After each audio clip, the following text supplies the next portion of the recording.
জয় জনগণতান্ত্রিক বাংলাদেশে জিন্দাবাদ। গত ২ দিন আগে এদেশের তথ্য উপদেষ্টা নাহিদ ইসলাম পদত্যাগপত্র প্রদান করেছেন বর্তমান অন্তর্বর্তী সরকারের প্রধান উপদেষ্টা ডক্টর ইউনূস এর হাতে,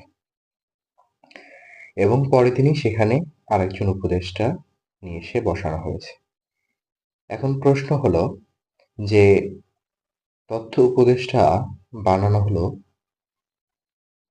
আরেকজন উপদেষ্টা, যিনি উপদেষ্টা মণ্ডলীর সদস্য ছিলেন মাহফুজ আলম। এখন এই মাহফুজ আলম যে এখানে আসলেন, তার স্থলাভিষিক্ত কে হবে? সেখানে যদি কাউকে নতুন করে বসানোই হয়, তাহলে এই মাহফুজ এখন যে পদে আসলেন, সে এই কাজটাও বুঝে উঠতে বা করতে একটা সময় লাগবে। আবার তিনি যে কাজে কর্মরত ছিলেন, সেখানে যে নতুন যে আসবে, তারও সেই কাজটা করতে বুঝতে একটু সময় লাগবে। তাহলে আমরা কি প্রতিবার শুধু এক্সপেরিমেন্ট চালাবো প্রত্যেকটা দপ্তরে উপদেষ্টা নিয়োগের ক্ষেত্রে? প্রথমে স্বরাষ্ট্র মন্ত্রণালয়ের দায়িত্ব দেওয়া হলো ব্রিগেডিয়ার সাখাওয়াত হোসেনকে, সেখান থেকে তাকে পরিবর্তন করা হলো। এই উপদেষ্টা মাহফুজ আলম প্রথমে ব্যক্তিগত সচিব থাকলেন, তার পরবর্তীতে তিনি আবার উপদেষ্টা মণ্ডলীতে অন্তর্ভুক্ত হলো।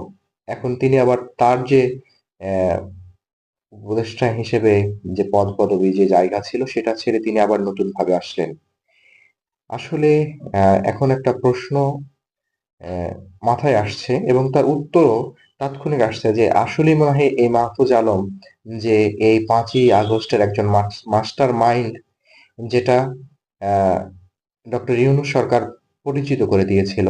আসলেই তাই এখন মনে হচ্ছে যে একজন ব্যক্তিকে বাংলাদেশের বর্তমান অন্তর্বর্তী সরকারের সবগুলো দাপ্তরিকে একবার করে আহ, পদোন্নতি দেওয়া হচ্ছে, এবং তিনি আমার মনে হয় যে তিনি অসংখ্য জ্ঞানের জ্ঞানী একজন ব্যক্তি, যার পরনায় তাকে প্রত্যেকটা দাপ্তরিক দায়িত্বে একবার করে বসানো হচ্ছে। এক্সপেরিমেন্ট চলছে অন্তর্বর্তী সরকারের উপদেষ্টা মণ্ডলীর, এবং এই অন্তর্বর্তী সরকারের যে কাজ, তার আশা করছি পরবর্তীতে আবারও কোনো পদ পদবি যদি খালি হয়, সেখানেও এই মাহফুজ আলমকে বসানো হবে, এবং সে তার আহ, প্রজ্ঞা, জ্ঞান, গরিমা দ্বারা সেই দপ্তরকে উন্নতির সন্ন্যাসী নিয়ে যাবে।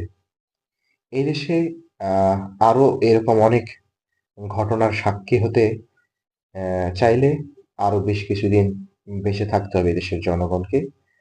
আর এই জনগণগুলো এদেশের এই কমিটি গঠন, এই পদ পদবি পরিবর্তন দেখতে থাকুক এবং ভালো থাকুক। সে পর্যন্ত সকলের প্রতি দোয়া ও শুভকামনা রইল।